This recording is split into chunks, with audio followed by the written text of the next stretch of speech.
Is Tempo underrated? Tempo is a platformer developed by Red Company and Sega and released for the ill-fated Sega 32X back in 1995. Despite the failure of the 32X hardware, Tempo proved popular enough to spawn a pair of sequels, one for the Game Gear and another for the Saturn, forming a trilogy of sorts. Still, trilogy aside, Tempo was met with mixed reviews upon release. Video Games and Computer Entertainment scored the game an 8 out of 10, stating, "Aside from the graphics and snappy music, the gameplay is typical of most platform games. Great graphics with typical gameplay pretty much describes the entire game, but you'll find it entertaining enough and rather enjoyable." Video Games Magazine gave the game a 6.4 out of 10, noting, "Apart from the brilliant color palette and a few zoom effects, I do not see any reason why the game would not have been realized on the Mega Drive. This remains another platforming game, which does not justify the purchase of expensive add-on hardware."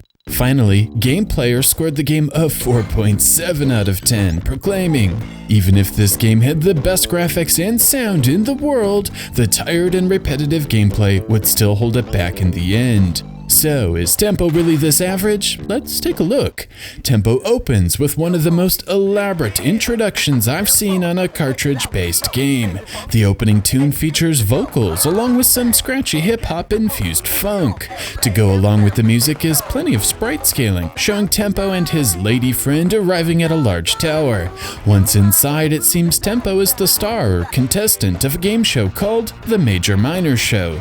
This acts as the level select screen, and the player is free to choose any of the first 5 levels in the order of their choosing. First up is Downtown Performance. Rather than levels, stages, or zones, Tempo refers to each area as a performance, sort of matching the game show theme.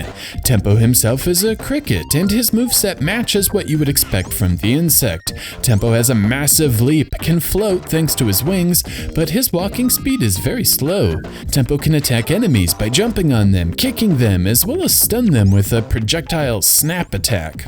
Lastly, Tempo can run by double tapping a direction, which can be combined with a kick, most helpful during boss fights. As a whole, the controls feel fine with predictable jump arcs and decent mid-air control. I did notice inputs would occasionally be ignored while walking, however, and Tempo would occasionally not jump or throw a note while in motion. I wouldn't say it's a chronic game-breaking issue, but would happen just often enough to be noticeable. Performing actions while stationary was never a problem. Moving on, let's talk about the game's structure. Each performance is broken into 2 or 3 parts, followed by a boss fight. The levels themselves are of the linear variety, simply requiring the player to navigate obstacles and reach the end marker. However, some levels feel unique. Rather than being a simple path from left to right, many levels go all over the place. Additionally, there are a ton of warp sections, taking Tempo from one area of the level to the next. This might seem confusing at first, but there are little guide arrows littered throughout, doing a nice job nudging the player in the right direction. Traveling off the beaten path will reveal plenty of secrets. First is Katie.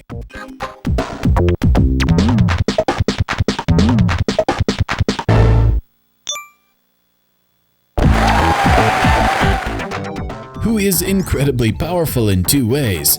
First, if you use the snap attack to stun an enemy, Katie will go and take them out. Second, there are dance pads that say Katie on them. Bring Katie to one of these and she will take out a wall. Next are flowers, covered in what I assume is ice. Break the ice and the flower will turn crystals into notes, opening up new areas of the maps. There are power-ups as well. The headphones expand Tempo's life bar at the top of the screen, and different music power-ups. The most famous is the CD, which offers Tempo temporary invincibility while changing up the background, displaying an abundance of cows, all while playing yodeling music. It's pretty insane and is perhaps the standout feature for the title. With the majority of the game mechanics out of the way, Tempo makes his way to the boss of Downtown Performance, a giant shoe. The premise of the fight is simple: stun the enemy and let Katie damage it, or jump on it to inflict damage and then dash underneath it to avoid getting crushed. Unfortunately, the shoe fills up half the screen, making it hard to avoid. When I first played this game 15 years ago, I would always get stuck here and shut the game down. It's extremely awkward and clumsy and not terribly fun. Hi-Fi Performance is next and introduces some new platforming hazards and gimmicks. For example, flipping the switch changes which pit sound waves are coming out of, allowing the player to explore a new section of the level. The mouse power-up temporarily gives the player double points, and again changes the background. I should also note gaining 10,000 points will reward an extra life, so hitting this milestone is somewhat useful. I also like some of the strange gimmicks, like the changing LCD displays actually being platforms for Tempo to jump on, and these simplistic 8-bit styled enemies are charming. Finally, there are hands with numbers on them, which increase the power of the snap attack from a single note up to 5. After 3 rounds of Hi-Fi, another boss battle is presented. Unlike the giant shoe, these headphones are easy. Just avoid the area between the earpieces and jump on it. It's simple and straightforward, and a stark contrast to the previous boss. Following Hi-Fi is Indigestion. The first part of this level is inside a giant mouth. This is actually interesting, as logic would dictate the mouth will eventually close, especially considering there are these Tempo-sized gaps between the teeth. This plays perfectly into the third part of the level, which features plenty of crushing obstacles to avoid. I'm not saying this is groundbreaking, but I do appreciate game design introducing obstacles in logical ways and then expand upon them later on. The second part of Indigestion is almost all vertical, requiring the player to utilize the hovering mechanic to traverse downward and master the jump mechanic to go upwards. Both are implemented well, matching the capabilities Tempo possesses, and changes up what has been mostly straightforward platforming up to this point. After clearing 3 areas of whatever creature this was, is a boss fight against a giant boxing glove. If I'm honest, despite multiple playthroughs, this encounter completely baffles me. It's not clear to me what areas of the glove can be jumped on, and his attack patterns are pretty random. Sometimes jumping on the thing does no damage, while Tempo loses large swaths of life. Other times it's the opposite. Even when reviewing the footage, I just don't get it. In any case, with the first 3 performances cleared, Tempo can make his way up the tower to reveal more stages. First up is Jungle Performance. The 2 main hooks here are leaves, which act as moving platforms, and the honeycombs, which can be broken with the snap attack, creating tunnels for Tempo to find secrets. The final power-up is also introduced here, which gives Tempo a boosted jump and reverses the hovering to actual flying. Other than the honeycombs, however, Jungle Performance is extremely straightforward. It is worth noting Tempo cannot swim, and the water will cause the player to take damage. Thankfully, the water can be jumped out of, but whenever water is presented, it needs to be avoided by hovering over it or bouncing from enemy to enemy. This is also a good time to mention Tempo contains no bottomless pits at all, virtually eliminating blind jumps and instant deaths. After a pair of jungle levels is the jungle boss, 3 bees. 2 of the bees are decoys, and the queen must be hit to actually do damage. While tricky in theory, this one is a cakewalk. The queen has no invincibility period, meaning the player can continually jump on her head and take her down with minimal effort. Next up is Circus Performance, which is my favorite area in the game. The first part is a Lego-styled level with a ton of moving platforms, warp areas, and these instruments to swing off. The second part is like a mix of a backstage and the residence of the major minor show workers.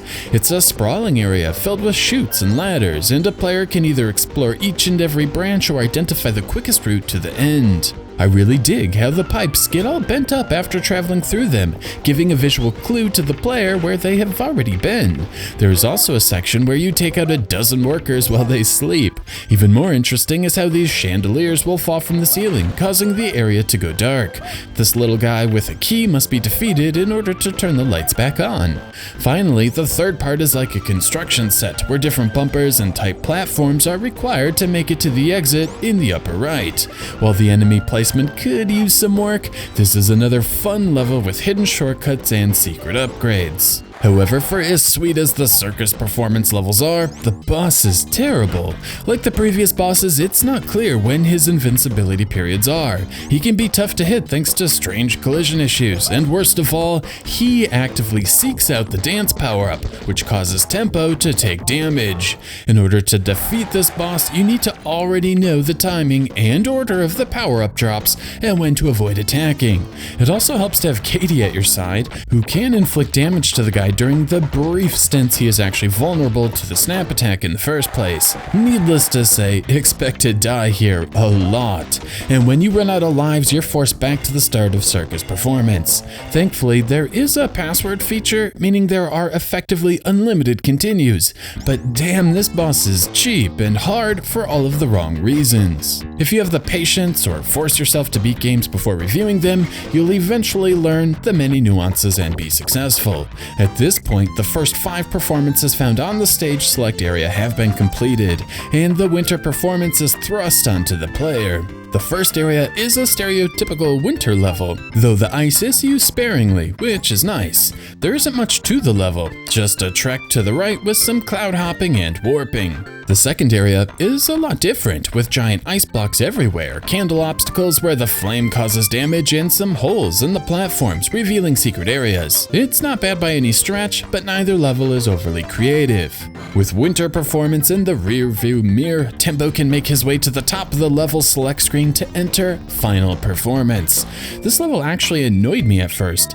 Basically, there are a series of doors, each leading to a new location. Many are dead ends, looping the player right back to where they started. Some of the rooms are filled with really obnoxious enemies who take multiple hits and have brutal attack angles. However, after repeat playthroughs, I began to enjoy these more. For starters, if you tackle each door in order, it's easy to avoid accidentally going through the same door twice. For example, I always started from left to right. Second, everything resets when you re-enter a room. A player can use this to their advantage to re-enter this room 7 times, grabbing the headphones each time to max out their life bar.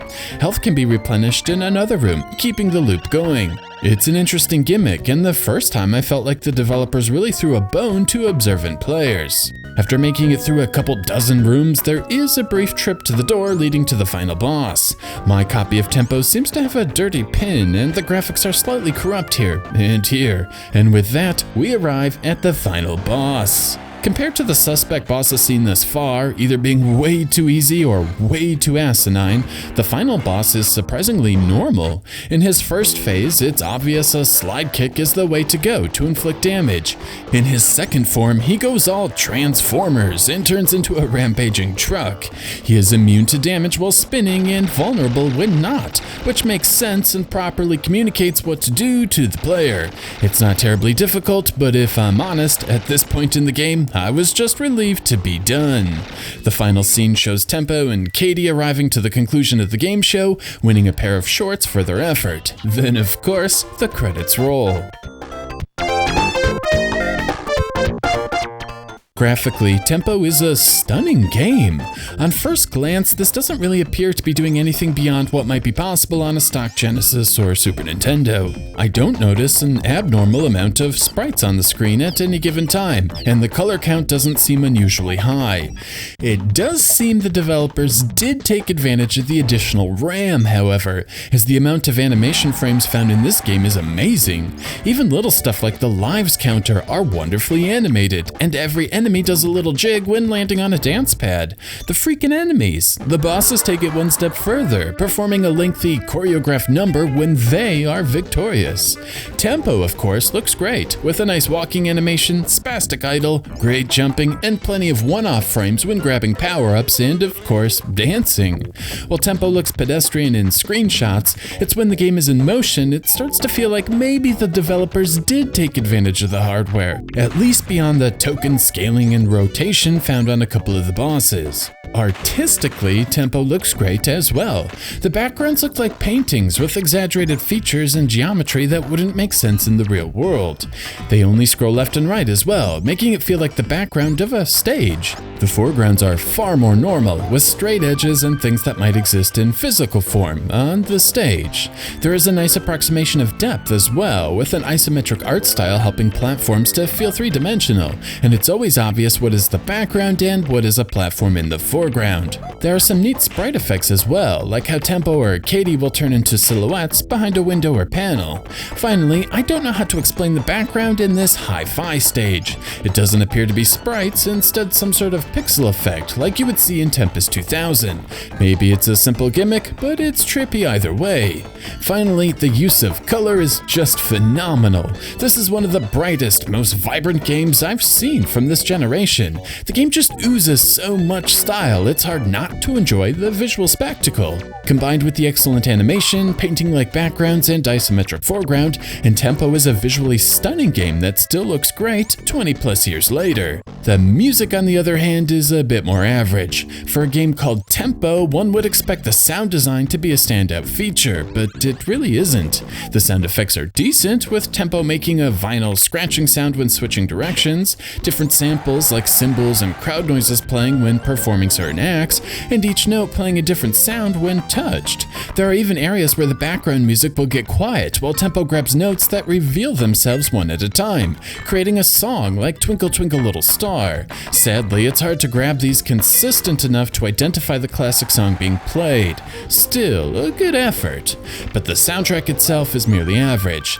I do like how more channels play when Katie is by Tempo's side, making the music go from basic to full, but none of the compositions are catchy. They exist as background music. Still, nothing here is offensive or bad, but don't expect a Mega Man level of quality here.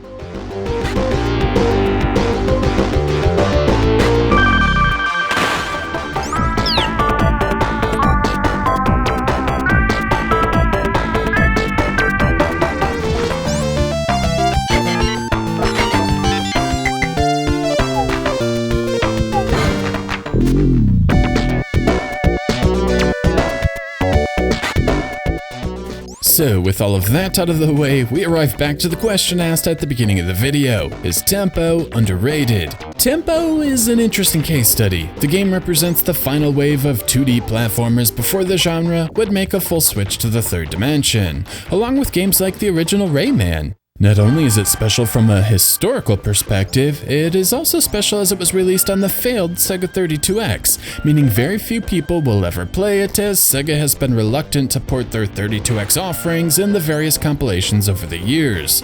The allure of its obscurity as well as the high level of technical polish, and one might declare Tempo a hidden gem. However, once you peel back the shiny veneer, Tempo comes up lacking in many respects. First, the hit detection is suspect at best. I pointed this out during a boss battle where this sliding kick clearly strikes the boss. However, it is Tempo who takes damage. But this level of shoddiness is presented on the very first platform of the very first stage. Landing on platforms is hard. We can see Tempo walks along the center of the isometric platforms, which might explain some of the oddness, but this oddness is not consistent. On these piano note platforms, for example, Tempo doesn't land on the center, but rather the edge closest to the screen. It's inconsistent and adds needless doubt and clumsiness to every platform in the game. Next, Tempo is slow, way too slow. Now, I do hate it when games have characters moving so fast it's impossible to see what's coming. However, with Tempo, it's the opposite. I don't think I've ever played a game where the main walking speed is this bad. It's a problem because it makes the game drag on. There are just 7 different performances, yet this game still takes me 3 hours to get through. That's a longer runtime than Chuck Rock 2 and Buster's Hidden Treasure, both of which feature around twice the content. The plotting pace and poor bosses causing restarts add a ton of length to the game, but neither function to increase the fun, and instead just pad out the experience. Finally, while I love the fantasy-style backgrounds and functional foregrounds, I hate the stuff in the middle. Many of the levels feature random items hopping up and down the screen. Because the background layer doesn't scroll vertically, this screen junk just makes it disorienting to figure out if tempo is moving up or down. Other stuff resembles enemies, again adding to the confusion. So when we look beneath the surface, tempo has inconsistent hit detection, an abysmal pace, terrible bosses, and visuals that disorient the player rather than sucking them into the game world.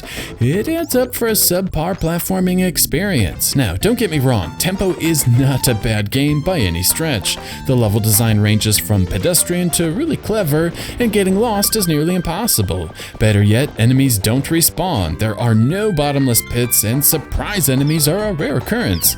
Red Company got the basics right.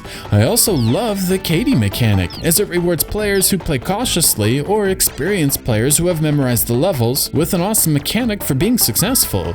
Rewards in a platformer are a good thing, and even I can't deny hearing the yodel music while cows blaze past the screen is amusing. Tempo is a stylish game, and the elements presented could have only come from a Japanese developer from the mid-90s. Charming? Tempo is, but a good platformer? This is not. Tempo is not underrated. It's an average at best platformer with some decent levels, but some crippling flaws. While I do like the game and I'm happy to get it off my backlog, I can't help but wish Red Company shifted more of their focus from style to substance. If you happen to own a 32X and not own Tempo, it's worth a look. For everyone else, there are far better, forgotten platformers on Sega hardware.